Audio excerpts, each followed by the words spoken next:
올해는 좀 어떤 선택을 하냐에 따라서 수익률이 되게 많이 갈릴 것이다. 그래도 기회 요인 측면에서는 좀 좋아 보인다. 작년 같은 경우에는 방어적인데 치중했다 그러면 올해는 좀 공격도 좀 생각해봐야 돼요. 일단 B2C는 안 좋을 것 같아요. 그래서 저희가 좀 요새 말씀드리고 있는 거는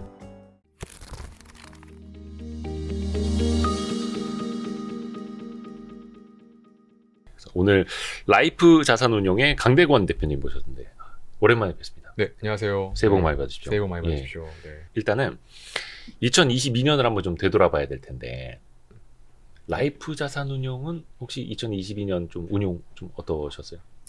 2022년 저희도 굉장히 힘들었고요. 네. 그 보통 연말 되면 좀 한 해가 빨리 갔다 이런 느낌이 좀 들어야 되는데 저는 작년 연말에 와, 왜 이렇게 오래 길어?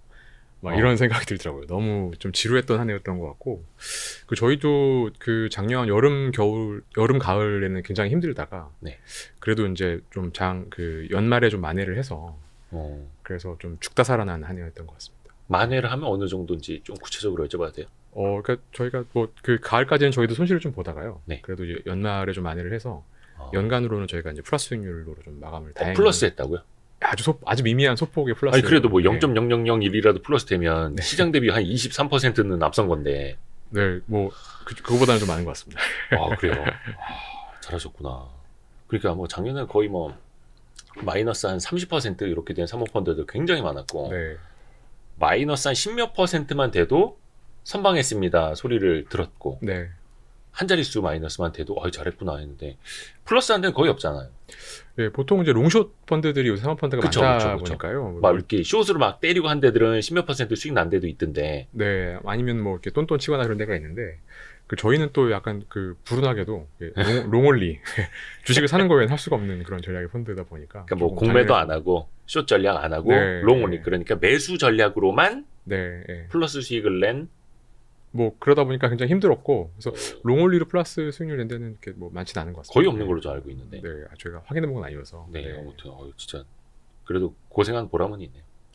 그러니까 그 보람이 없는 거죠. 사실 되게 보람이 없는 거예요? 1년 내내 너무 힘들었거든요. 그래서 그래도 정말 뭐 이것저것 그 할 수 있는 방법을 다 동원했음에도 불구하고 그냥 약간 방어하는 수준에서 그쳐가지고 저희한테는 좀 아쉬웠던 한 해였던 것 같아요. 그래도 일치하는 게 어딥니까? 2022년 시장에서 약간 그 어떻게 해서 조금 방어가 됐는지 네. 뭐 그거 좀 여쭤봐도 됩니까? 더 구체적으로. 그 뭐 오랜만에 불러주셔가지고 네. 그 제가 이제 21년 가을에 와이스트릿에 한번 출연을 했던 네, 적이 네, 있었는데 저도 제가 뭐 그때 무슨 얘기했는지 기억이 안 나서 그래가지고 이제 한번 봤거든요. 근데 이제 그때 제가 그런 말씀을 좀 드렸던 것 같아요. 그러니까 뭐 시장이 좀 난이도가 좀 있고 네. 만만치 않아 보이는데 그나마 좀 좋아 보이는 거는 에너지 부족 문제가 좀 대두가 되고 있으니까 그쪽 관련 업종이거나 아니면 뭐 자동화 관련된 맞아요. 노동력 부족도 있으니까 그래서 두 가지가 좀 그나마 좋아 보인다라고 말씀드렸었는데 저희가 작년 연간으로 보니까 이제 그쪽에 많이 투자에 좀 치중을 했더라고요. 그래서 그쪽도 뭐 수익률이 좋았던 건 아니지만 그래도 좀 그 연간으로는 좀 방어적인 모습을 에너지랑 자동화 쪽에 좀 보여줬던 것 같습니다. 에너지 자동화. 그럼 여기도 뭐 로봇도 좀 포함이 돼서. 네, 로봇도 좀 포함이 되고요. 근데 국내에는 그 로봇 관련된 기술을 좀 이렇게 그런 종목들은 좀 많이 있는데 펀더멘탈하게 좋다라고 볼 수 있는 종목들이 많지가 않아서 조금 로봇 관련된 종목에 투자는 좀 제한됐던 것 같아요. 근데 좀 광범위하게 자동화, 공장 자동화. 네, 공장 자동화 뭐라든지 뭐 공작 기계라든지 네. 아무래도 좀 사람의 일을 좀 대신해 줄 수 있는 그런 쪽의 광범위한 범위에서 좀 저희가 찾아봤던 것 같습니다. 그리고 에너지 관련주도. 네. 요게 그러면은 향후에도 계속 유효합니까? 그 전략은? 그 현재까지도 조금 그 제가 이제 2021년 가을에 말씀드렸던 네. 전체적으로 좀 그 밸류 체인이 분화되면서 선진국이 갖고 있는 그런 에너지 쇼티지의 문제, 맞아요. 그리고 뭐 고령화나 이 코로나로 인한 국경 간 인구 이동의 제한으로 인한 그런 노동력 공급의 부족의 문제, 그로 인한 인플레이션 이런 거는 지금 지속이 되고 있는 그쵸. 거는 맞아서 구조적인 거니까. 네, 네. 그 여전히 이쪽이 좀 좋아 보이긴 하는데 근데 이게 좀 그 벌써 한 1년 이상 좀 진행이 된 부분이어서 저희도 조금 이제 이 테마가 좀 성숙되고 있는 것 같아서 뭐 새로운 게 없을까 좀 찾아보고 있습니다. 계속 새로운 아이디어는 계속 이제 창출해 내셔야 되니까. 네. 혹시 그 2022년에 이제 투자자로서 펀드 네. 매니저로서 자산운용사 대표이사로서 가장 잘한 선택 하나랑 가장 후회되는 선택 하나만 좀 꼽아주세요. 생각을 안 해보고 있어서 갑자기 여쭤보니까. 그래도 뭔가 네. 나 22년에 이거 정말 잘한 것 같다. 이걸로 살아났다. 네. 이걸로 대박 났다. 그러니까 뭐 대박을 못 냈기 때문에 대박을 난 건 아닌 것 같고요. 그래도 플러스 2022년에 좀 잘했던 거는 그래도 연중 내내 좀 조심했던 거. 아. 네, 그래서 저희가 좀 현금 비중을 좀 그래도 어느 정도 좀 들고 있었고, 음. 그리고 그 저희가 주식을 좋다고 들고 있었지만 좀 계속 불안해했던 것 같아요. 예, 그래서 좀 조심조심했던 게 그래도 손실을 좀 제한할 수 있었던 부분이었던 것 같고, 그다음에 잘 못했던 거는 저희가 한 늦여름 정도부터는 이 정도면 좀 어느 정도 많이 반영이 됐다라고 네. 생각을 좀 했던 것 같아요. 아. 그래서 그 정말 이상적으로는 연말부터 움직였으면 참 좋았을 텐데 예. 그 지난번 영상을 제가 또 말씀드렸었는데 네. 그때 21년 가을에 보니까 그 22년 연말이나 23년 초부터 좀 보자 이렇게 말씀을 드렸더라고요. 근데 저는 정작 그렇게 말해놓고서는 작년 가을에 좀 먼저 손을 움직였다가 아. 예, 조금 다쳤습니다. 이 자산운용사 대표이사도 펀드 매니저도 이렇게 항상 반성을 하고 복귀를 네. 하고 네. 원래 그 바둑 잘 두시는 분들은 항상 복귀를 하신다지 않습니까? 한 수 한 수. 그럼요. 네, 매일 뭐 한다는 짓이 실수밖에 없는데 매일 반성해야죠. 그럼 여기에서 이제 꼬리를 무는 질문이 나올 수밖에 없는데 2022년에는 내내 조심스럽게 했다. 네. 그러면 23년도에도 마찬가지로 조심조심 가야 될까요? 좀 어떻게 생각하세요? 이게 약간 상반되는 말씀을 좀 드려야 될 것 같은데, 네. 그러니까 저희는 23년이 22년보다는 투자 여건이 좀 좋아졌다고 생각을 해요. 오, 투자 여건이 좋아졌다고요? 네, 그래서 약간 뭐 요즘은 워낙 분위기가 안 좋다 보니까 네. 좀 좋은 얘기하면 소수견이긴 한데, 저희는 작년보다는 올해가 좀 더 좋아 보이고, 그리고 이제 투자 수익을 낼 수 있는 기회도 작년 같은 경우에는 뭐 거의 모든 자산이 다 도매가로 하락을 했기 때문에 그쵸. 사실 뭐 어떤 투자법을 쓰든 뭐 어떤 철학을 갖고 있건 상관이 없었던 것 같아요. 근데 올해는 그거보다는 좀 나아진 환경하에서 좀 어떤 선택을 하냐에 따라서 수익률이 되게 많이 갈릴 것이다 라고 생각을 하고 있어서 긍정적인 전망을 갖고 있습니다만, 근데 이제 제가 지금 방금 말씀드린 것처럼 그 시장 전반이 이렇게 좀 부스트되거나 좋아지는 환경은 아니고 그 선택에 따라서 결과가 되게 많이 갈릴 것 같아서, 그러니까 난이도가 쉽다고 말할 수는 없지만 그래도 기회 요인 측면에서는 좀 좋아 보인다.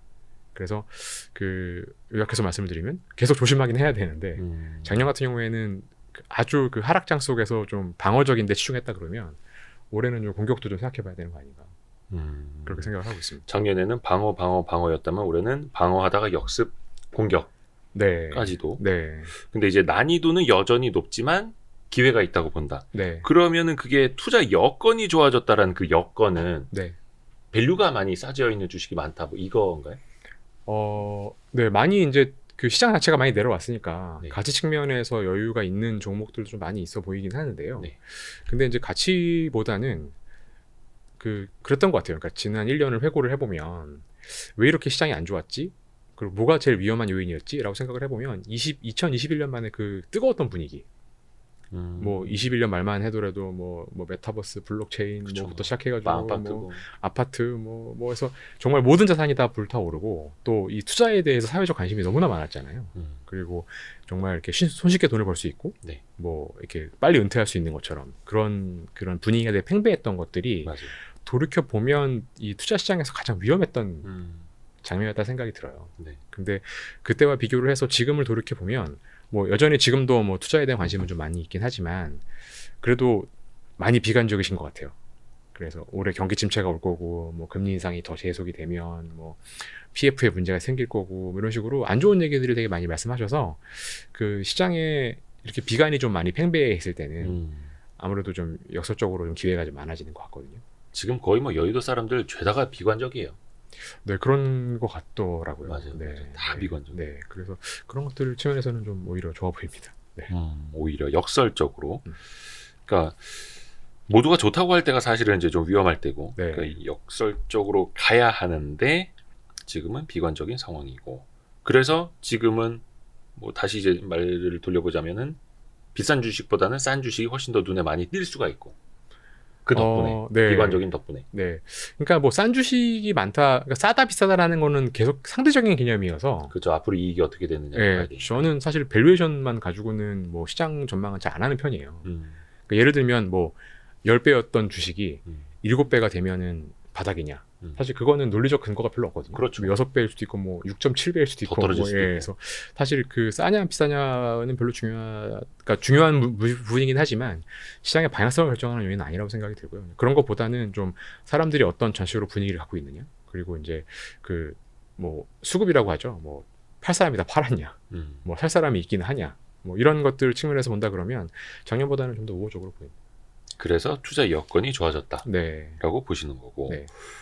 그 21년 10월에 하셨던 말씀 중에 그게 있었어요. 21년 하반기에 금리가 오를 수 있다. 금리가 오르면 주식의 밸류에이션이 비싸 보일 수 있다라고 네. 하셨고 이제 사람들이 22년 동안 쭉 겪으면서 네. 아, 이거 주식이 비싼가 봐. 네. 비싸네. 이렇게 됐던 거고 23년 버전으로 바꿔보면 어떨까요? 23년 금리도 여전히 높고 네. 예. 금리가 여전히 높고 그리고 저희는 뭐 올해 이렇게 금리가 많이 올라갈 거라고 생각하지는 않는데 근데 그렇다고 해서도 떨어지기도 어려운 환경이다 그렇죠. 보니까 예. 그 금리 자체는 좀 현재 보고 있는 수준에서 금리를 좀 기본으로 깔고 가는 게 합리적이라는 생각은 듭니다. 네. 근데 지금 뭐 요새 채권 뭐 5%대 네. 이럴 때 많이 흔하고 네. 또 은행이나 저축은행 가셔도 뭐 4%대 예금을 하실 수가 있잖아요. 네. 근데 그런 걸 생각을 해보면 그 주식 투자를 할 때 밸류에이션에 대한 요구치가 되게 많이 높아져야 될 것 같아요. 밸류에이션에 대한 요구치 네, 그러니까 예를 눈높이를 낮게 봐야 된다는 거예요. 그러니까 예를 들면 2021년까지만 해도 이제 뭐 거의 제로 금리 시기였고 네. 이제 무위험 투자를 했을 때 얻을 수 있는 일드가 뭐 거의 뭐 1% 미만이었기 때문에 네. 뭐 3%, 4%, 5%만 보장을 한다 그래도 굉장히 많은 돈이 돈이 몰렸죠 그때는. 그러다 보니까 이제 대체 투자 이런 것들이 엄청 붐을 이뤘던 것 같아요. 그때는 3, 4%만 줘도 중위험, 중수익 이러면서 네. 돈 엄청 몰렸어요. 네, 맞습니다. 근데 지금 뭐 예를 들면 10% 수익을 낼 수 있는데 네. 제가 보장은 못 해드리고 네. 뭐 낼 수도 있고 안 낼 수도 있어요. 그러면 난 그냥 한전 채권 사서 뭐 저 은행 채권 갈게요. 예금해서 네. 은행 갈게요. 예, 뭐 5% 충분히 벌 수 있는데 그래서 옛날에는 0% 1%의 벤치마크 금리일 때는 4% 5%가 굉장히 대단해 보였거든요. 그렇죠, 그렇죠. 요 한 3, 4% 차이만 가지고도. 네. 근데 지금 5%가 벤치마크인 시절에는 9% 10%를 제시를 해도 갸우뚱 매력적이지 않은데 생각이 좀 예. 뭐 이거 보장해 줄 수 있어? 뭐 이렇게 되는 거죠. 그래서 지금 저희가 뭐 고객들을 만나 보거나 아니면 제가 뭐 제 돈을 투자하는 입장에서 봤을 때에도 지금 만약에 위험 자산을 투자를 해야 된다. 네. 그러면 투자횟수는 당연하고 연간 뭐 한 20% 정도는 내야 되는 거 아니야? 기대 수익률. 네, 뭐 그런 얘기도 저희가 좀 가끔 들어요. 그래서 이게 이제 이제 기대 수익률은 그 금리가 올라간 거에 비해서는 거의 뭐 2배, 3배 증가한 거죠. 그렇죠. 제로 금리 시절에는 5%면 됐다. 네. 한다 그러면 5% 금리 시절에는 20%. 그래서 이제 많이 올라간 상황이어서 이게 이제 전체적인 자산의 밸류에이션도 내려가서 싸서 여유가 생긴 것도 있지만 네. 그만큼 요구 수익률도 많이 올라갔기 때문에 네, 그래서 이게 단순히 싸다고 해서 좋다라고 말하기는 아직은 좀 어렵다. 네, 다시 좀 금리가 내려가야 되는 거 아니냐 그런 그러네. 생각이 좀 듭니다. 그래서 이제 그 고객들의 돈을 이제 받아갖고 운영하는 사람들 입장에서 어깨가 더 무거운 거고. 예, 맞습니다. 네. 근데 또 역설적이게도 투자 여건은 좋아졌는데, 네, 네. 그렇죠. 위험 자산에 대한 기대 수익률은 또 요구가 높아졌고. 네. 그럼 이 두 가지는 어떻게 밸런스를 우리가 맞춰가야 될까요? 그래서 그러니까 이게 이제 이렇게 이제 양면적인 측면이 있는 것 같아요. 그러니까 제가 제일 좋아하는 말이 있는데 네. 그 세상에서 확실한 거는 확실하지 않다는 것밖에 없다. 그러니까 그게 그렇죠. 이제 예전에 뭐 그리스 현자가 했던 말씀인데, 그러니까 이게 이 말이 내포한다는 게 세상이 계속 변한다는 거잖아요. 네. 그러니까 환경은 계속 변화하는데, 그래서 이 변화하는 환경을 맞출 수가 없고, 이제 우리가 투자를 할 때에는 지금 우리가 보고 있는 조건이 바뀌었을 때 우리가 그 변화를 받아낼 수 있는 준비가 돼 있냐 안 돼 있냐. 그런 측면에서 놓고 본다 그러면 1년 전으로 놓고 돌아간다 본다면 1년 전에는 시장이 되게 많이 부풀어 있었잖아요. 네. 사람들이 낙관이 되게 팽배해 있고 돈을 되게 쉽게 벌 수 있다 생각을 하고 있고 네. 그리고 저금리에 되게 오랫동안 도취되어 있었고 네. 거기에 이제 금리 인상이라고 하는 충격이 왔던 거죠. 1년 내내. 네네. 근데 그 충격에 굉장히 취약했던 상황이었고, 그러니까 우리가 받아낼 수 있는 취약성과 그다음에 환경의 변화가 맞물리면서 최악의 상황으로 치달아갔던 게 2022년이었다 한다 그러면 지금 우리가 되게 많이 이제 시달려 왔고 힘들고 많이 이제 털렸고 되게 어려운 상황에 있잖아요. 그러다 보니까 사실 지금은 예상할 수 없는 상황 변화가 오더라도 그 받을 수 있는 충격의 여지는 1년 전에 비해서는 많이 줄어든 것 같아요. 그래서 제가 이제 비관이라는 시장의 비관이 좀 개선됐다는 말씀드렸던 이유가 뭐냐면 그래서 이제 앞으로 뭐 상황이 좋아진다 이렇게 말씀드린 게 아니라 뭐 더 나빠져도 저희가 크게 잃을 건 없어 보인다. 혹은 사람들이 크게 새로 쇼크를 받을 건 없어 보인다. 라는 측면에서 놓고 본다 그러면 이제 손실의 폭이 좀 제한된다는 거죠. 네. 더 크게 잃을 가능성은 낮다. 네, 없어 보이고 그리고 이제 제가 아까 말씀한 것처럼 그 작년에 이렇게 안 좋을지를 아무도 몰랐던 것처럼 지금 사람들이 되게 비관적으로 보잖아요. 네. 근데 올해 또 좋은 일이 있을 수도 있어요. 네, 그건 아무도 모르는 거거든요. 그러면 그러니까 조금만 더 좋아지면 맞습니다. 예. 없던 기대치에서 훅 올라와 버리는. 네, 네, 네. 그러니까 1년 전으로 놓고 본다 그러면 1년 전에는 웬만큼 좋은 일 가지고는 더 수익을 내기가 어려웠어요. 음. 예. 그래서 뭐 요새 뭐 테슬라 같은 주식을 보시면은 계속 분기별로 좋은 실적을 내면도 불구하고 좀 주가가 안 좋잖아요. 근데 그런 것처럼 기대가 되게 많이 있을 때에는 뭐 세상이 좋아도 수익이 잘 안 납니다. 근데 이제 지금처럼 좀 비관이 팽배할 때에는 뭐 좋아질지 안 좋아질지는 모르지만 세상은 모르는 거잖아요. 끝도 없이 변하는 거니까 조금만 좋아져도 그러면 지금 높은 그 요구 수익률만큼의 수익을 낼 수도 있는 거죠. 그 테슬라 말씀하셔서 그런데 지난번 출연하실 때도 그렇고 그 전전번 인터뷰 할 때도 그랬고 진실의 종이 울릴 시간에 이런 표현 쓰신 적이 있고 그리고 고성장 고밸류에이션 주식은 기대치에 못 미치면 처참한 결과를 보게 된다라는 네. 말씀을 해주신 적이 있어요. 예. 그때만 하더라도 사실 뭐 코스피 뭐 3,300에서 3,000 사이 막 요때 있을 때였는데 제 기억엔 테슬라가 딱 그건데. 근데 이제 지금 보면 어떻게 보면은 고성장 고밸류에이션을 받는 기업은 이제 거의 별로 안 남은 것 같아요. 또 역설적으로. 네. 그렇죠? 그래서 이제 그거를 주의하라라고 할 타이밍은 아닌 것 같고. 네. 그러면 그 정도 밸류에이션을 받을 만한 성장주들이 눈에 띄느냐로 질문을 바꿔가야 할 텐데 네. 특히 시장이 안 좋을 때는 조금만 성장을 보여줘도 눈에 확 띄지 않습니까? 네. 밝을 때 막 한낮에 이렇게 후레쉬 켜놓고 티도 안 나지만 깜깜한 밤에 후레쉬 몇 개 켜면 확 티나잖아요. 네. 그런 건 좀 어떻게 찾아볼 수 있을까요? 그러니까 지금 이 뭐 이렇게 하락장이 있기 전과 지금 낳고 본다 그러면 사실 2020년, 21년도 뭐 경기가 그렇게 좋았던 때는 아니었기 때문에 뭐 우리가 이렇게 막 호황 속에서 파티를 하고 이런 건 아니었기 때문에 그 성장이 귀하다는 측면에서 본다 그러면 그때나 지금이랑 비슷한 것 같아요. 성장이 귀한 건. 예. 그래서 이제 막 고성장하고 있는 회사를 찾는 거는 난이도는 지금도 여전히 좀 어려워 보이고요. 아하. 근데 이제 그 지금과 그때의 중대한 차이는 그때는 아까 했던 말과 똑같은 말인데 워낙 벤치마크 금리가 낮았고 예. 요구 수준이 낮았기 때문에 연에 뭐 10% 15%만 성장을 해도 엄청난 박수를 받았던 거죠. 그렇죠. 야 대단하다. 뭐 훨씬 뭐 너 비싸게 쳐줄게. 너 너무 잘한다. 음. 이런 열광적인 분위기가 한다 그러면 사실 지금은 그 투자를 하더라도 무위험 수익률이 5%이기 때문에 20%를 요구한다고 말씀드렸잖아요. 네. 그러면 이거 역사적으로 기업에 적용을 해도 기업이 웬만큼 성장해가지고는 사람들이 용기를 내지 않아요. 더 이상은. 아, 용기를 내지 않는다. 네, 그러니까 뭐 너무 불확실하고 뭐 해서 어떻게 될지도 모르고 또 시장에서 그렇게 비싸게 쳐주지도 않는데 뭐 이 정도 성장하는 거 모르겠어. 네가 더 봐야겠어. 막 뭐 이렇게. 세상을 바꿀 거 아니면 뭐 그 확실하게 그런 거에 대해서 후하게 쳐주는 그런 시대는 좀 아닌 것 같아요. 그래서 뭐 그런 측면에서 놓고 본다 그러면 저는 뭐 가치주 성장주 이분법도 별로 이렇게 중요하지 않다고 생각을 합니다만 그런 그 성장을 찾는 거는 지금 국면에서는 조금 어렵다. 그러니까 좀 그 성장주를 찾는 것도 어렵고 성장주로 수익을 내리는 것도 어렵고 네. 뭐 그런 시대인 것 같습니다. 근데 어찌됐든 간에 투자해서 수익을 내서 시장을 앞서 나가려면 네. 그 중에서도 성장이 나타나는 기업들로 가야 되잖아요. 맞습니다.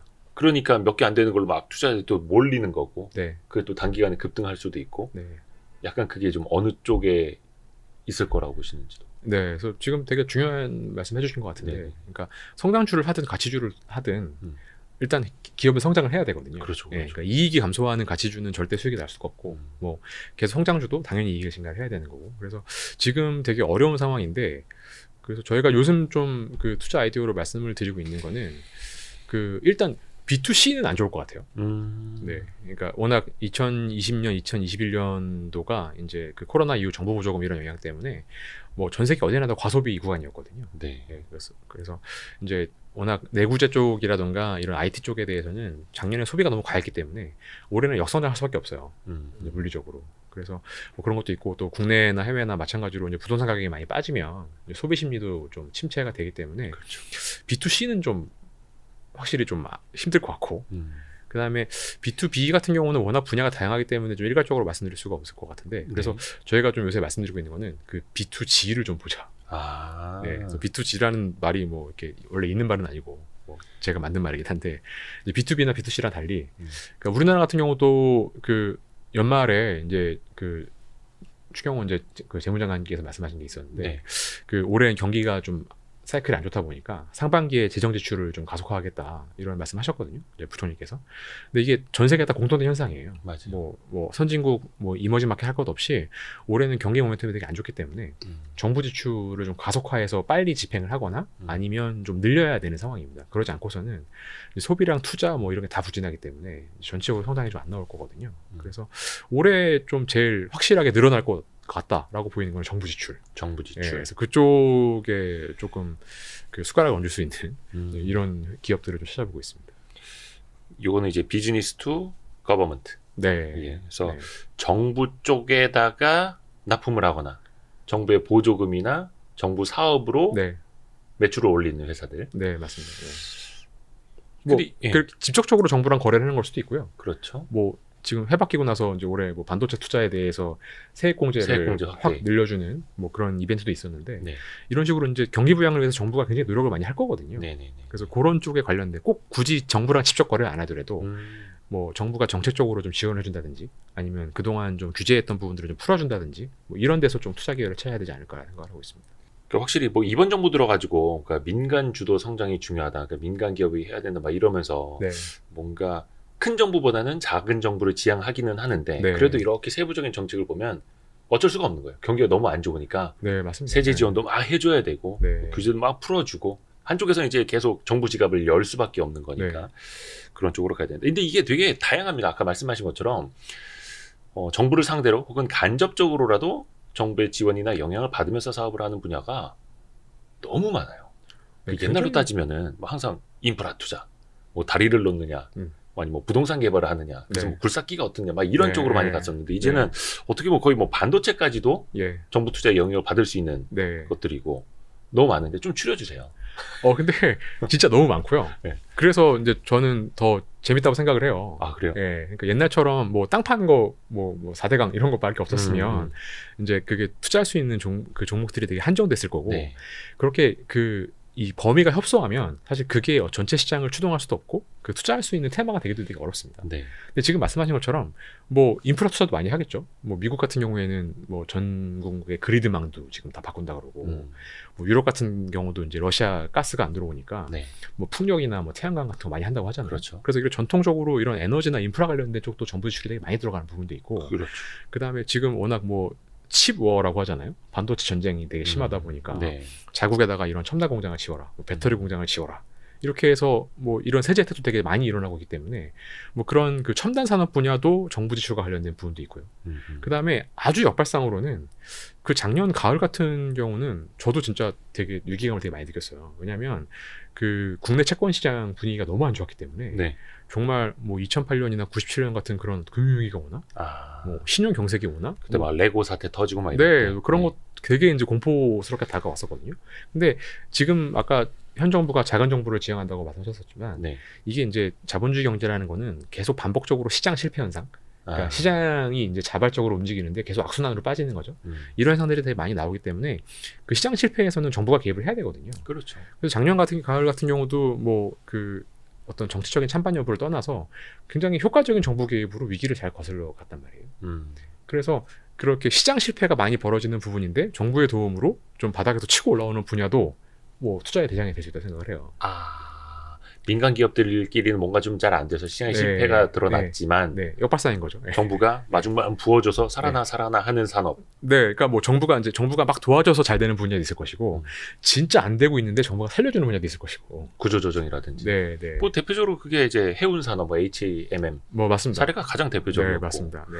그래서 그런 쪽으로 좀 광범위하게 투자 대상을 선택할 수 있기 때문에 그래서 더 재미있고 뭐 이거 하나면 잘 됩니다. 이거는 사실은 뭐 오히려 저는 시장 전체적으로는 기능할 수 없다고 보거든요. 그래서 그 여러 가지 아이디어를 산출할 수 있기 때문에 그래서 저는 뭐 시장에서 올해가 해볼 만한 영향이 좀 있지 않나. 요거는 거의 뭐 연중 내내 경기가 민간 경기가 네. 스스로 회복되지 않는 이상. 네, 네. 네, 아마도 한 24년 상반기 이 정도 한 1년에서 1년 반 정도는 계속 이쪽으로 아마 시장에서 움직임이 나타나지 않을까라고 전망을 하고 있습니다. 약간 그 경기 방어주들 뭐 음식료처럼 내수 소비 그것도 이제 필수 소비재 같은 것들이 네. 좀 많이 방어를 한다고 했잖아. 그래서 네. 실질적으로 2022년 말에 네, 음식료주들이 신고가 많이 좀 기록을 하기도 했고 물론 이제 23년 뭐 거래일 얼마 안 되긴 했습니다만 막 크게 또 조정도 받고 있기는 한데 그런 쪽으로는 상대적으로 좀 메리트가 어떻게 떨어진다고 보세요? 그러니까 섹터에 대해서 구체적인 의견을 드리면 네. 어차피 뭐 다 틀릴 거기 때문에 네 그래서 이렇게 말하고 싶지 않은데 너무 재미가 없으니까 네. 그래도 좀 구체적으로 말씀을 드리면 이 소위 말해서 음식료나 이런 방어적인 섹터가 예. 그 경기 불황일 때 각광을 받았던 때가 있었어요. 네. 뭐 2013년, 14년, 네. 뭐 그 앞에 뭐 2004년, 5년 뭐 이렇게 음. 주기적으로 있었었는데 이 방어적인 섹터가 대안이 되려고 한다 그러면 네. 이게 금리가 좀 낮아야 돼요. 네? 그러니까 왜냐하면 네. 이제 불황이니까 좀 이익을 안정적으로 내는 데를 몰리잖아요. 네. 근데 여기는 기본적으로 밸류에이션이 그렇게 싸지가 않거든요. 뭐 뭐 음식료라든가 사실 음식료나 유틸리티라든가, 예, 뭐 유틸리티 통신 예. 뭐 이런 것도 예. 밸류에이션이 뭐 그렇게 극적 평가도 아니에요. 맞습니다. 그래서 사실 여기는 돈을 따박따박 벌어준다는 게 여기에 최대 메리트인데 그래서 밸류에이션 높여주는 걸 수도 맞습니다. 있고. 예. 근데 아까도 말씀드린 것처럼 지금 무이점 자산이 돈을 따박따박 되게 많이 벌어주잖아요. 5%, 6%, 6%를. 채권, 예금. 그러면 그러니까 이거를 만약에 이제 금리가 5%다. 그러면 금리가 5%라는 거는 이거를 주식의 PER 개념으로 놓고 본다 그러면 퍼 20배짜리거든요. 그러면 내가 아무런 리스크 부담 없이도 퍼 20배 정도에 투자할 수가 있어요. 그런데 아무리 방어적이고 아무리 해더라도 여기는 좀 리스크가 있잖아요. 주식이니까 어쩔 수 없이. 예. 네. 그러면 근데 퍼가 20배가 넘는다? 그러면 사실은 좀 어려운 거예요. 아무리 방어주고 예. 아무리 여기- 타박타박 돈을 잘 벌어도 네. 이 정도 가격이면 조금 예, 그 뭔가 성장성이 나와야 돼요. 만약에 음식료나 뭐 내수로 굉장히 강력한 브랜드를 갖고 있는데 예를 들면 코카콜라 뭐 이런 것처럼 강력한 브랜드 가치가 있는데 퍼가 뭐 25배다. 이러면 무위험이 20배인데 네. 25배라는 거는 이게 성장성이 있기 때문에 좀 투자를 해야 되는 거지. 프리미엄. 이게 단순히 방어적이다, 뭐 좀 안정적이다 이런 걸로는 사실은 받기가 좀 어려워요. 그래서 과거에 음식료라든가 방어주가 좋았을 때는 그래서 제가 저금리가 동반된다고 말씀드린 게 뭐냐면 네. 예전에는 경기가 안 좋고 불황이어서 중앙은행이 금리를 막 내릴 때였어요. 그러면 이제 이런 방어적인 섹터가 방어적이라는 이유만으로 모멘텀이 생기고 각광을 받고 부각을 받을 수가 있어요. 경기가 안 좋은데도 방어가 되니까. 근데 지금은 이제 말씀드린 것처럼 B2C가 되게 안 좋잖아요. 네. 예, 사람들이 과소비 구간을 지나서 조금 소비를 줄이는 구간에 있기 때문에 옛날에 방어주가 방어적인 역할은 물론 하겠습니다만 시적은 안정적이니까. 네. 근데 옛날에 방어주가 옛날 방어주일까? 옛날만큼 좀 불꽃받을 수 있을까? 이런 거에 대해서는 조금 의심을 갖고 있습니다. 그러니까 뭐 이런 건 있겠죠. 돈을 따박따박 버는 안정적인 방어주인데 PER이 뭐 4배, 3배다. 너무 싸다. 이러면 당연히 그만큼 상승 여력이 있는 건데요. 네. 근데 이제 그 제가 아까 말씀드린 것처럼 일반적인 방어주는 그렇게 싸지 않거든요. 가만히 그렇게 내버려둘 네. 여지도 별로 없고. 네. 그러니까 경기 방어주도 결론적으로 경기가 안 좋아서 무조건 경기 방어주다가 네. 아니라 경기 네. 방어주 내에서도 성장이 나와야 된다. 네, 맞습니다. 네.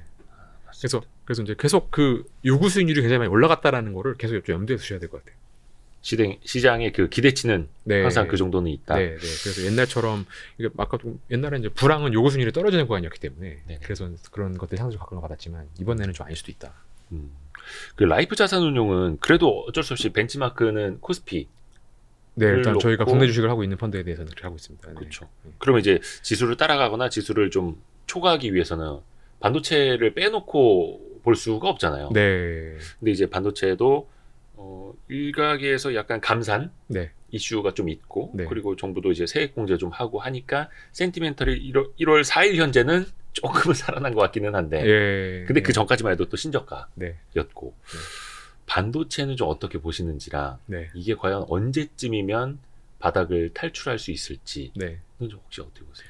그러니까 반도체가 정말 그 한국 주식하는 그 직업적으로 한국 주식하는 저 같은 사람한테는 최대 고민이에요.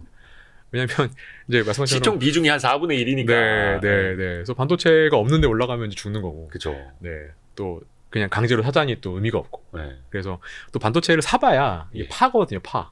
아, 그러니까 삼성전자로는 저희가 골프로 치면 딱 입은 네, 파. 예. 아. 그러니까 삼성전자는 저희가 초과수를 낼 수가 없어요. 아. 그냥 따라를 가는 정도뿐인 거지. 네. 그래서 되게 이제 그 이런 직업적 펀드 매니저한테는 반도체가 되게 계륵 같은 존재예요. 그렇죠. 항상. 그래서 좀 이게 한국의 주식시장의 그 업종 비중이 좀 균형을 맞았으면 좋겠다라는 게 제 평생 수건인데 언제 될지는 모르겠습니다. 근데 반도체도 항상 고민을 되게 많이 하고 있는데 네. 어쨌든 이게 경기 민감한 섹터고, 그렇죠. 네. 그리고 지금 그 사실 지난 몇 년 동안 이 반도체의 리레이팅을 추동했던 뭐 하이퍼스케일러라고 하잖아요. 이런 대형 빅테크들의 투자가 올해 되게 많이 줄어들 것 같거든요. 그래서 근데 이제 그런 안 좋은 부분들은 또 가격에 많이 충분히 반영이 됐어요. 네. 그래서 사실 올해는 하이퍼스케일러의 모멘텀이 별로 없는 상황이기 때문에 정말 순수하게 그 컨슈머 단에서 소비자 단에서의 IT 수요가 좀 좋아져야 돼요. 아하. 그럼 우리가 흔히 말하는 뭐 스마트폰이라든지 네. 뭐 노트북, TV, 뭐 PC 이런 쪽 수요가 좋아져야 되거든요. 네. 근데 이제 그런 쪽 수요가 좋아지려면 지금 사실 선진국은 지금 되게 피폐한 상황이기 때문에 이 모바일, 그러니까 컨슈머 단에서 IT 수요가 좋아질 수 있는 영역은 지금 중국밖에 없거든요. 그래서 지금 중국이 리오프닝을 해가지고 경기가 뭐 올해 얼마나 좋아질지 이거에 대해서 되게 설왕설래가 되게 많잖아요. 네. 그래서 이제 이 춘절 이후로 중국 수요가 얼마나 좋아지느냐가 이 반도체의 올해 한 해를 좀 그 가름말을 타주는 그런 게 될 것 같아요. 그래서 이 중국 수요에 대해서 낙관적으로 보시면 반도체도 올해 좀 좋게 볼만 하고, 근데 이게 좀 시간이 많이 걸릴 것 같다라고 또 고모다 그러면 이 상반기까지는 좀 그 1월 4일 오늘 뭐 정책 때문에 좀 많이 올랐던 것처럼 이런 식으로 장기 이벤트나 모멘텀에 따라서 좀 변동성이 커질 수밖에 없어요. 근데 이제 중국의 리오프닝을 긍정적으로 본다면 중국 관련주들도 그렇고 당연히 네. 경기 민감주 네. 또 중국 쪽 비중도 원체 크니까 네. 반도체주를 그럼 빼놓고 갈 수는 없는 거고. 네.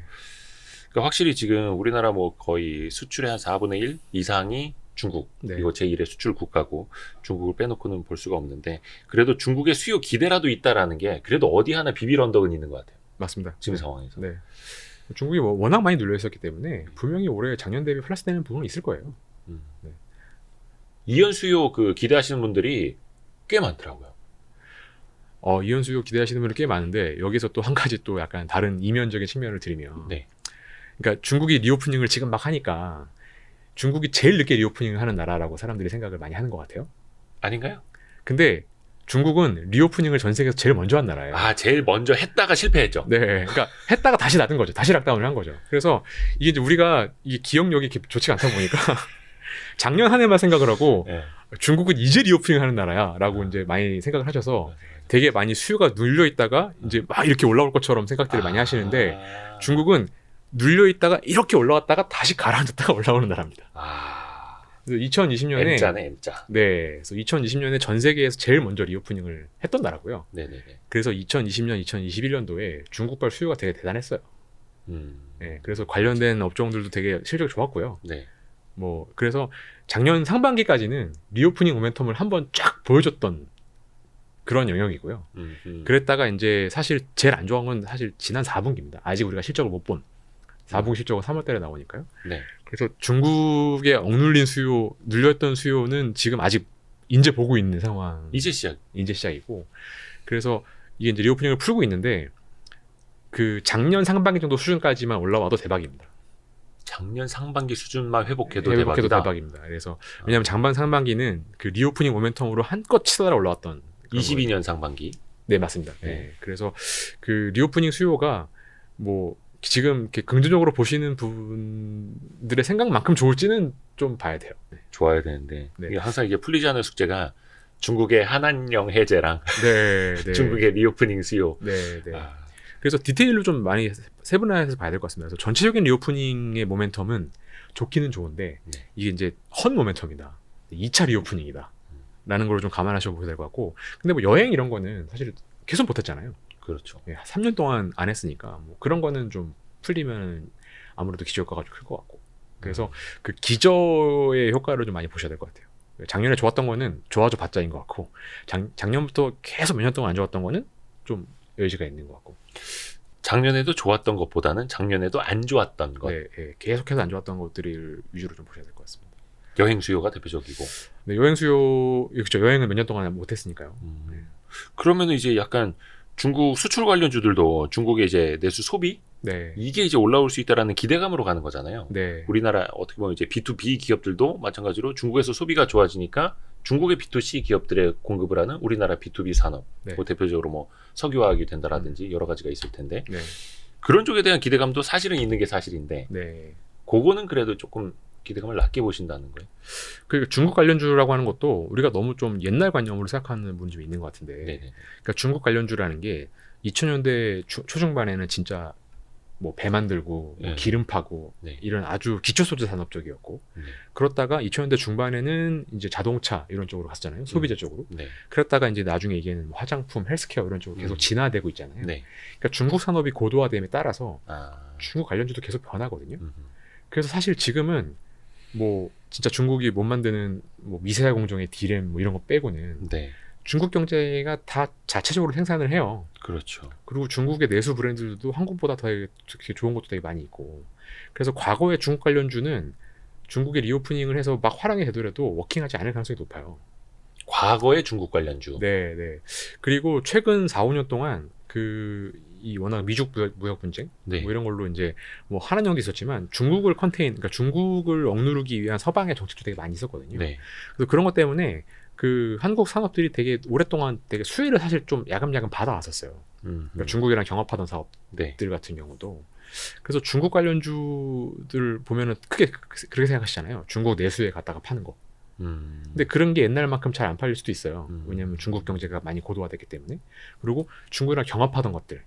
이런 것들은 사실 최근에 계속 좋았거든요. 그래서 이런 것들은 또 오래 크면 또 리스크도 좀 있고. 그래서 이 중국 관련주에 대한 컨셉도 좀 많이 좀 과거랑은 좀 달리 생각을 해야 되는 것 같습니다. 그래서 뭐 많은 분들이 이제 반도체가 진짜 중국 관련주다라고 하시는 분들도 있고. 네, 맞습니다. 네. 그러니까 과거에 뭐 화장품이라든지 이런 것도 그냥 과거의 영광을 되찾기는 힘들 것이다. 네. 라고 보시는 분들도 많고. 그러니까 요게 계속 이제 고도화 되니까 우리의 눈도 거기에 맞춰서 가야 하는 거고. 네. 좋습니다. 그 지난번에 나오셨을 때 그러니까 저는 그 강대권 대표님이 해주셨던 말씀 중에 항상 평소에 계속 이제 맴도는 게 어설프게 분석을 하면 좋아 보인다. 제대로 분석하면 현재 주가가 나온다. 네. 아 이거는 저도 그래서 공부를 해보면은 네. 진짜 그 말이 맞더라고요. 네. 좋아 보여. 그래서 막 배를 좀 해봐. 그 현재 주가인데 네. 별로 먹을 게 많아 보이지는 않는데 막 네. 이렇게 또 네. 비결이 되거든요. 네. 근데 결국 이 말은 그래서 더 미래의 성장, 지금 주가에 반영되어 있지 않은 그 미래의 것을 봐야 된다라는 이야기인데 네. 항상 그게 제일 어렵더라고요. 네. 그 길 찾아야 되는데 거기서 또 수익이 나는 거고. 네, 맞습니다. 네. 요 부분에 대한 조언을 좀 주세요. 아무래도 이제 우리 개인 투자자분들이 많이 보시니까. 네. 그러니까 뭐 제가 이제 어설프게 분석하면 좋아 보이고 제대로 분석하면 현주가가 나온다는 말씀은 좀 이렇게 겸손해야 된다. 그 맨날 그 분석이라는 게 잘 맞지 않기 때문에 뭐 그런 취지에서 드리는 말씀이긴 한데요. 예. 근데 사실 그 투자로 돈을 번다라는 게 굉장히 어려운 일입니다. 아, 그럼요. 네. 뭐 그게 쉬웠으면 네. 네. 모든 사람들이 일 안 하고 다 이렇게 이런 그 수전판이 됐겠죠. 그렇죠. 근데 사실 그 투자로 지속적으로 그 수익을 내는 방법은 없고요. 계속 방법을 바꿔가면서 계속 다른 기준을 적용해가면서 이거를 시장의 변화에 따라서 내가 나를 계속 깎아가면서 맞춰야 되는데, 근데 그런 일들이 굉장히 어렵거든요. 근데 이게 이제 투자를 하면 돈을 되게 쉽게 벌 것 같은 그런 기분이 들 때가 있어요. 그게 이제 최근 2, 3년이었고 네. 간혹 그런 때가 있습니다. 뭐 10년이나 15년에 한 번씩 있을 때가 있고 100년에 한 번씩 있을 때도 있고. 그래서 이거는 굉장히 특수한 시기고 사실 대부분의 투자는 거의 수익이 안 납니다. 그게 이제 뭐 자본주의 역사가 길지도 않지만 자본주의 역사 내내 투자 수익이 뭐 그냥 무위험 수익으로 수렴하는 뭐 그래서 은행 예금을 하나 뭐 아파트를 사나 주식을 사나 비슷하다 이런 느낌을 줄 때가 사실 노말인 거고 뭐 내가 공격적으로 투자를 하고 막 분석을 하면 엄청 돈을 많이 벌 수 있을 것 같아라는 거는 그 굉장히 찰나의 순간입니다. 그래서 또 뭐 올해 어떨지 내년 어떨지 뭐 저도 잘 모르겠지만 만약에 이제 지난 2, 3년간의 굉장히 특수한 시기가 이제 지나고 좀 정상적인 시기가 앞으로 펼쳐진다고 본다 그러면 그 제대로 분석을 하든 어설프게 분석을 하든 어쨌든 돈 벌기 힘들 거예요. 네. 그런 시기가 이제 올해가 될 것 같고 내년이 될 것 같고 또 계속 그렇게 될 것 같아요. 그래서 투자 난이도가 굉장히 올라가는 시기여서 그 요구 수익률은 되게 높지만 내가 쉽게 돈을 벌 수 있을 거라는 생각은 좀 버리셔야 될 것 같아요. 항상 그렇죠, 항상. 네. 제가 자주 써먹는 표현 중에 하나가 찰리 먼거의 말. 원래 쉬운 게 아니다. 네. 주식 투자는 원래 어려운 것이다. 네. 그 말이 딱 맞는 것 같습니다. 근데 해주신 말씀 중에 같은 방법으로 계속 돈을 벌 수는 없다. 네. 나를 깎아가면서 변화를 시켜야 된다. 네. 요거 이제 나를 깎아가면서라는 건 그 시장에 맞는 투자를 해야 된다. 네. 이게 어떤 분들이 뭐 컨셉 투자라고 표현하는 분들도 있고, 네. 요거를 조금 더 좀 부연을 해주시면 좋을 것 같아요. 특히 그게 이제 2023년에 맞춰서. 네. 그러니까 그 사람이라는 게 이제 인식의 폭이 굉장히 제한되어 있고, 네. 그다음에 그 내가 인식한 거를 다루는 기술도 인간이 굉장히 많이 결격 사유가 되게 많거든요. 아, 그럼요. 그 제가 이제 깎는다는 표현을 드린 건 뭐냐면, 그러니까 이렇게 되는 것 같아요. 그러니까 처음에는 처음 시작할 때는 누구나 겸손하고 처음 시작할 때는 누구나 배우고자 하는 열망으로 막 시작을 해요. 그래서 이것저것 테스트를 해보죠. 이렇게 해볼까? 저렇게 해볼까? 이 방식을 써볼까? 그렇게 해서 몇 가지 테스트를 해보다가 이게 좀 워킹하는 것 같아. 이게 작동하고 있는 것 같아. 라는 생각이 들면 이제 그거의 비중을 늘리고 그쪽으로 이제 좀 치달아가기 시작을 하죠. 네. 그러면 이제 사람의 마음속에서 아, 이게 잘 작동하고 있어. 투자는 이렇게 하는 거야. 이 방법이야. 이 방법이야. 이 길이야. 라는 그런 마음이 계속 자라요. 근데 이제 제가 제일 좋아하는 말씀이 이제 확실한 건 확실한 게 없다는 거다. 이런 말씀 많이 들었잖아요. 세상은 계속 변하거든요. 뭐 판타레이, 뭐 만물을 흐른다 이런 말 있잖아요. 네. 그러니까 나 빼고 계속 변해요. 그러면 근데 이제 제가 우연히 어떤 잘 작동하는 방법을 찾아가지고 그거에 대한 마음을 이렇게 키워왔잖아요. 그럼 이게 커가면 커갈수록 이제 이 바뀌길 때가 임박한 거거든요. 네. 그러니까 내가 돈을 잘 벌고 내 방식이 잘 먹히면 먹힐수록 이제 이게 유효성이 점점 짧아지기 시작한 거예요. 그래서 야, 이 방식이구나. 정말 잘 맞아 하는 순간 바뀌거든요. 그거는 불변의 원칙이에요. 세상이 변해 있죠. 네, 세상이 변해 있는 거죠. 네네네. 그러면 이게 이제 세상이 변하면 이전에 워킹했던 방식이 제일 잘 작동하지 않아요. 왜냐면 이제 바뀌었으니까 바뀌기 전에 제일 잘 작동했던 거는 제일 부적응자가 되는 거죠. 그래서 깎아야 된다는 게 뭐냐면 그래서 바뀌기가 힘들어요. 그러니까 세상은 바뀌었는데 이거에 맞춰 적응해야 되는데 그러려면 내가 이렇게 그동안 사랑했던 마음, 잘 내가 보듬었던 마음들을 네. 확 바꿔야 되잖아요. 네네네. 너무 어려워요. 그래서 이 변화에 적응한다라는 거는 어떻게 보면 가장 근본적으로 내가 제일 하기 힘든 일을 해야 되기 때문에 정말 그 내 뼈를 깎는 내 살을 깎는 것 같은 기분을 느껴야 돼요. 그래서 그 이 변화에 적응한다라는 게 뭐 이랬다가 저랬다가 뭐 작년까지는 이 방식을 썼다가 올해는 이 방식을 쓰는 게 되게 자연스럽고 되게 이렇게 심미스하게 잘 흘러갈 것 같지만 그 매번 변화의 과정마다 정말 그 자신을 깎는 그런 팔을 하나 잘라내는 것 같은 그런 고통을 겪어야 되는 거거든요. 그래서 계속 나를 깎는 것 같은 고통이에요, 사실. 뭐 직업적으로 할 때도 그렇습니다. 그게 어떻게 보면 이제 내가 좋아하지 않는 섹터일지라도 네. 혹은 내가 하지 않았던 투자 행위일지라도 네. 할 수 있어야 된다. 네. 그렇게도 들리는데. 네, 맞습니다. 그래서 이게 주식시장은 사실 전 세계 모든 자산 시장 중에서 제일 접근하기 쉬운 시장이잖아요. 접근만. 네. 네. 뭐 채권 같은 걸 할 때 그렇죠. 접근만 쉽죠. 네, 접근만. 네, 그래서 뭐 아주 다양한 요소들이 개입이 되기 때문에 제일 어렵고. 그래서 제일 변화도 빨라요. 그렇죠. 네, 그래서 주식에서는 제일 큰 리스크는 많이 오른 게 제일 리스크고 제일 좋은 기회는 많이 빠진 게 제일 좋은 기회예요. 단순히 보자면. 네. 그러면 사실 제일 많이 오른 걸 팔고 제일 많이 빠진 걸 사야 되는 거잖아요. 이게 어떻게 보면 굉장히 쉽게 표현한다 그러면. 네네. 근데 이게 절대 쉬운 것이 아닌 것이 지금 제일 좋아 보이는 걸 내가 나한테 제일 많이 기여를 해준 거를 정말 그 읍참마속의 심정으로 깎아내야 되는 거고 네. 지금 정말 내가 봤을 때는 합리적으로 도저히 할 수 없는 행동을 해야 되는 거거든요. 그러니까 이게 너무 불가능한 걸 스스로에게 요구하는 거죠. 그렇죠. 네. 그래서 너무 어렵습니다. 맞아요. 어렵습니다. 이게 또 그 시장이 좋을 때는 그 수익이 나는 종목을 쭉 끌고 가면 예를 들어서 2020년만 하더라도 막 대형주가 막 5배 나는 종목도 많았고 막 코스피 대형주가 그런 경우가 많았었는데 2023년처럼 뭐 금리는 높은 수준이 유지가 되고 여전히 기대 수익률은 높지만 난이도는 계속해서 높은 시장에서는 이거는 조금 수익을 꺾어간다는 표현들, 네. 짧게 확정을 짓고 간다는 표현들, 그런 전략이 괜찮을 거라고 혹시 보시나요? 물론 이거는 또 시장 분위기가 네. 언제 어떻게 달라질지는 모릅니다만. 네. 그래서 뭐 그 저는 이제 기본적으로 뭐 가치 투자나 장기 투자 이런 거를 굉장히 좋아하는 사람이고, 그죠, 같이 예, 투자죠.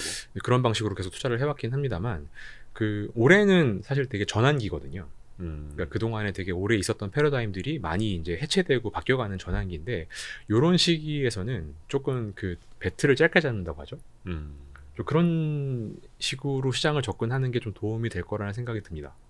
네. 그래서 그 워낙 뭐 성장 투자, 뭐 가치 투자 이런 걸 많이 많지만 그 우상향하는 자산을 길게 가져가면 돼. 이런 개념을 너무 당연하게 받아들이시는 것 같기도 해요. 근데 뭐 그게 말 자체는 논리적으로 허점이 없는 말이긴 합니다만 세상이라는 게 그렇게 합리적이고 이렇게 늘 아름답지 않기 때문에 그 모두가 생각하는 진리는 사실 또 그만큼 아까 제가 말씀드린 것처럼 그 유효성이 되게 얼마 안 남은 진리일 수도 있거든요. 그래서 그 너무 이렇게 성장성이나 장기 우상향 이런 것들을 많이 보시려고 하시는데 모래 같은 경우에는 좀 굉장히 전략적으로 시장에 대응해야 되고 전술적으로 조금 매매 빈도를 좀 올리는 것들이 이런 장세에는 좋지 않을까 뭐 이런 생각도 좀 듭니다. 네, 그래서 저희도 올해 좀 액티브하게 하려고 하고 있고요. 그래서 그 많은 것들이 바뀌는 것 같아요. 그러니까 최근 10년을 놓고 본다 그러면 최근 10년 그 투자 상품이라고 어떤 시장에서 바꿔 봤을 때 최고의 히트 상품은 ETF거든요. 네. 네. 그래서 어떤 뭐 지수를 쭉 끌고 간다든지 어떤 테마를 쭉 끌고 간다든지 뭐 2차전지 ETF 이러면 2차전지를 내가 뭐 쭉 간다든지 그러기엔 ETF가 최고죠. 네. 그래서 ETF는 굉장히 성장을 하고 네. 반대로 이제 액티브 펀드 같은 경우에는 아주 지옥 같은 10년이었어요. 그래서 왜 펀드 매니저한테 비싼 수수료를 주면서 이렇게 그렇죠. 매매를 시켜야 되느냐. 뭐 매매해봐야 비용밖에 발생 안 하고 네. 그냥 장기 테마로 장기 투자하는 게 최고의 투자법이다. 이런 게 굉장히 정답처럼 붙어졌거든요. 네. 근데 이제 그런 것들이 작년에 많이 좀 그 깨졌죠. 역효과가 나왔고 작년 하반기부터는 좀 변화의 주임들이 많이 보여서 그 저는 뭐 앞으로 얼마 될지는 모르겠지만 이미 시작은 됐는데 굉장히 액티브 인베스팅이 중요한 시대가 될 것 같아요.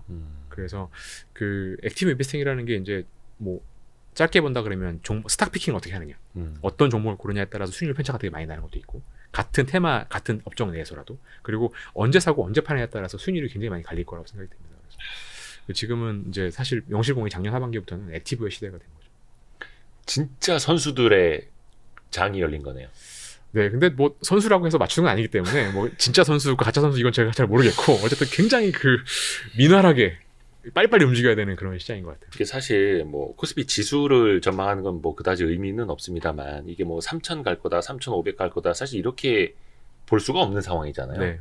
그래서 뭐 가봐야 뭐 2,000 언저리 뭐 이렇게 이야기하는데 지수가 크게 오르는 것보다는 사실은 지수는 박스권에 갇혀 있더라도 또 그 안에서 또 엄청난 네. 종목별로 또 수익률이 생기기 때문에 네. 그럴 때 진짜 전술적으로 잘 다루시는 분들이 수익을 또 많이 내기도 하더라고요. 네. 근데 사실 그거는 정말 초고수들의 영역이고 네. 거기서 잘못 발 담그고 뭐라 해야 될까 좀 스텝 꼬이면은 네. 조금 그 지수는 갇혀 있는데 나는 수익이 막 더 떨어지고 있고. 맞습니다. 그래서 그 지금 저희가 제가 오늘 나온 게 1월 4일이니까 네. 이제 2일, 3일, 3일 딱 3일 정도 거래를 했는데 그렇죠. 몇 거래는 안 됐는데. 네, 이 3일 동안 저 현란했거든요. 뭐 장중에도 얼마나 많이 움직이는지. 현란하다는 표현이 너무 와닿는 거지 막 순간적으로. 예, 야, 저도 그 3일 동안. 예, 저는 이제 펀드를 운영을 하니까 예. 이제 펀드 수익률이 그렇게 많이 하루에 안 움직이거든요. 이제 펀드라는 거는 포트폴리오로 종목을 그죠. 여러 개를 가서 구성을 하기 때문에 뭐 하루에 1% 정도 움직인다 이러면 아주 뭐 그날은 대박입니다. 뭐 엄청 많이 움직이는 거거든요. 그렇죠. 근데 요 3일 동안 저희 펀드가 그 하루 중에 예. 한 2%씩 왔다 갔다 했던 것 같아요. 그래가지고 야 이런 시기도 오는구나 라고 저도 굉장히 놀랐는데 뭐 저희가 그 퇴근하면서 제가 그런 얘기 했어요. 아 이번 3일이 올해 연간 장세의 프리뷰를 좀 보여준 것 같다. 프리뷰. 예. 그래서 이가 올해 진짜 심상치 않다. 뭐 이런 말씀도 많이 이제 내부적으로 했었는데 어떨지 모르겠지만 그 저희가 뭐 이 지수 레벨을 예측하는 것도 굉장히 무의미한 쓸데없는 짓이긴 한데 그 과거 뭐 한 20년 정도의 퀀트적인 계량적인 지표를 가지고 요구 수익률이라든가 올해 뭐 EPS 추정치 이런 걸로 놓고 본다 그러면 뭐 코스피 기준으로 한 2,200에서 2,400 정도 보이거든요. 굉장히 박하게 보시네요. 굉장히 좁고 네. 그리고 사실 지금 뭐 2,300, 2,200 왔다 갔다 하는 수준이기 때문에 사실 여기서 이렇게 업사이드가 크지 않아 보이는 거죠. 그래서 아까 그 편집장님 말씀하신 것처럼 지금 그 시장 전체의 업사이드를 크게 기대하기는 어려운 상황인데 근데 지금 그 이 연초 3일 장세에서 보신 것처럼 시장이 굉장히 얇아요. 그러니까 얇다라는 게 뭐냐면 누가 팔면 확 빠지고 뭐 누가 사거나 쇼크버가 나오면 확 올라가고 그러니까 호가의 그 층이 되게 얇고 사람들이 굉장히 불안해하기 때문에 가격 변화에 대한 피드백가 되게 크게 나오거든요. 그래서 막 치솟아 올라가다가 또 치솟아 내려가다가 이렇게 되기가 굉장히 좋은 여건이에요. 그래서 올해 같은 장세는 그 매매를 많이 하면서 되게 택티컬하게 대응하긴 해야 되는데 이게 엇박자를 타면 지수는 그대로인데 나는 손실이 계속 날 수도 있고. 그렇죠. 괜히 따라가는 거 잘못 잡았다가 네. 바로 꼬꾸라지고. 네. 그렇다고 또 장기 성장성 있는 걸 들고 있으면 되게 답답하면서 정지에 가만히 있을 것 같기도 하고. 요즘 뭐 2차 전지 네, 관련 네, 주들이 좀 네. 그렇고. 그래서 이제 지금 적정 레벨 정도 수준의 지수가 와 있기 때문에 저희는 여기서는 좀 하방은 없고 용기를 내야 되는 상황을 보거든요. 근데 이제 그래서 투자 난이도는 그 난이도는 굉장히 어렵다. 고난도 시장이다. 근데 이제 뭐 그렇게 걱정할 건 없다. 뭐 이렇게 이제 굉장히 이상한 말을 해야 되는 상황 시장인 거죠. 조금 쉽게 표현하자면 뭐 한 2200 깨지거나 2200 언저리에 있으면 그래도 좀 용기를 낼 법칙하고 네, 네, 한 2400 언저리 오면은 그때는 살짝 좀 경계를 해봐야 될 것 같고 네, 물론 이제 지수가 다 정답은 아닙니다, 여러분. 네, 야, 1월에 단 3거래일 됐는데 이게 2023년의 프리뷰 영화 예고편처럼 네. 딱 와닿는 것 같습니다. 네. 진짜 그 수급이나 이렇게 되게 얇아졌다는 거 많이 느끼는 게 대형주도 그렇고 저도 얼마 전에 투자하고 있는 어떤 종목이 급등하는 거예요. 막 20%까지. 있어봤어요. 축하드립니다. 아니 축하할 게 아니라 네. 물려 있는데 20% 네. 올라봐야 뭐 네. 간의 기별도 안 가거든요. 근데 한 명이었어. 한 명이 그 한 1, 2초 사이에 물량을 쏟아낸 거예요. 그냥 무너지더라고. 네, 네. 그러니까 심리들이 다 그런 것 같아요. 물론 이건 하나의 아주 단적인 네. 예인데 네, 지금 심리가 그렇구나. 네, 맞습니다. 그래서 네. 그 시장의 분위기에 맞게 진짜 표현을 그 전술적으로 해야 된다라고 말씀을 하신 게 네, 그게 맞는 것 같습니다. 네. 약간 진짜 칼을 갈고 네, 그렇게 좀 가야 될 것 같습니다. 혹시나 나중에 시장 분위기가 또 달라지거나 네. 또 우리가 좀 아이디어를 고쳐야 될 것 같다. 그는 바로 제가 전화를 드리겠습니다. 아유, 네. 예, 우리 라이프 자산운용이 그 사람을 살려주는 라이프 가드 네, 네. 라이프 가드가 되도록 하겠습니다. 네, 좀 살려주십시오. 네. 오늘 이제 라이프 가드 자산운용 아니고 라이프 자산운용의 강대권 대표님이었습니다. 고맙습니다. 네, 불러주셔서 감사합니다. 감사합니다. 네, 감사합니다.